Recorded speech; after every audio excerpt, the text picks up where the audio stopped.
We have a lot to learn from the Saint Joseph. We are given different temperaments, but we could learn from one another. Some are made through nature and nurture to become extroverts,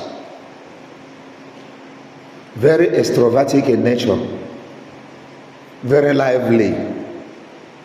They're always everywhere, always excited, and they don't like dull moments. Such people may find it difficult to stay at home with the children, especially if there is nothing that excites them as a husband, as a father in the house, at home. So they will always want to go to where there is excitement. That kind of temperament leads people to beer parlors because of excitement. Even though they could sip their wine with their family members, but they will prefer a place of excitement where they go and watch football all through the night because of the excitement there. Even though their wives may also love football, and their children could be introduced to that game by watching it as a family. Introverts have inner life. They are prone to having inner life. They are prone to recollection. They are prone to retaining what they receive. There are men that don't always want to be abroad. Well, men and women. So they will have a better opportunity to stay with the children, to stay with the family members. Extroverts are quick to embrace religion, but they are also quick to drop it. Their religious belief, their religious practice is always religion of the head. And anything that stays at the head that does not transit to the heart can easily be dropped. They are quick to embrace devotion, but they are also quick to drop it. The introverts, those of inner life, they are very slow at embracing devotion. But once it clicks, very difficult to leave it. They are great lovers. So when it comes to loving God, their love is always deep. And that is the kind of person we see in Joseph. The kind of person we see in Joseph. He is someone that is deeply in love with God.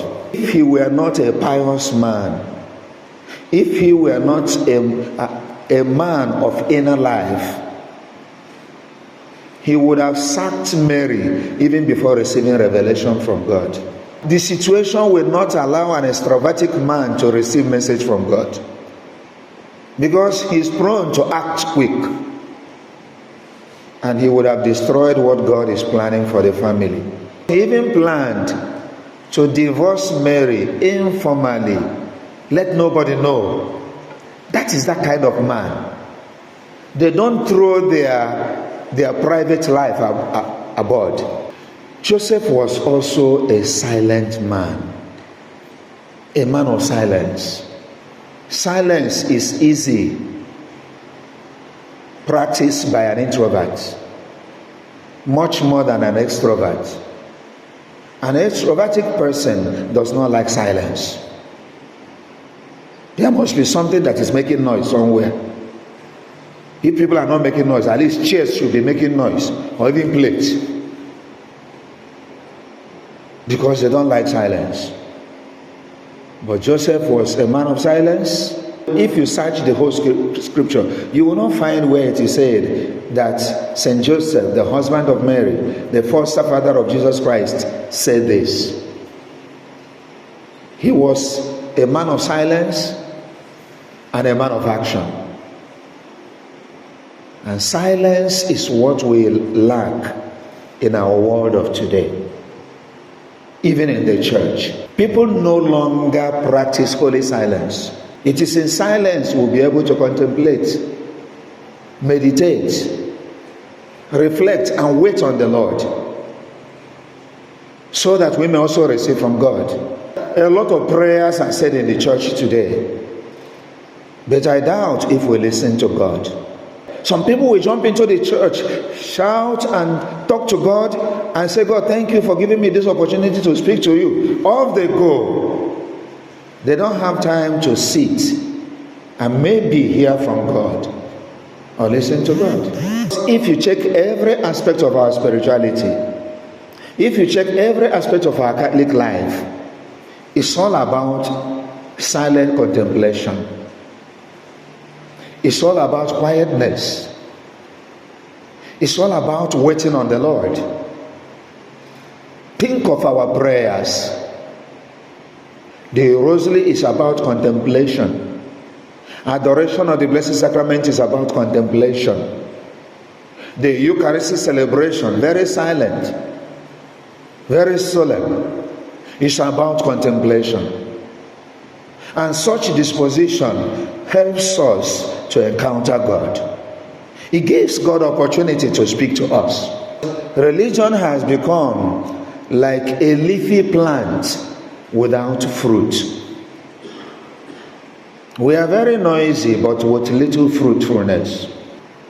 You can imagine how crime is swallowing us in Nigeria, even though churches are multiplying on daily basis. Prayers are said on daily basis.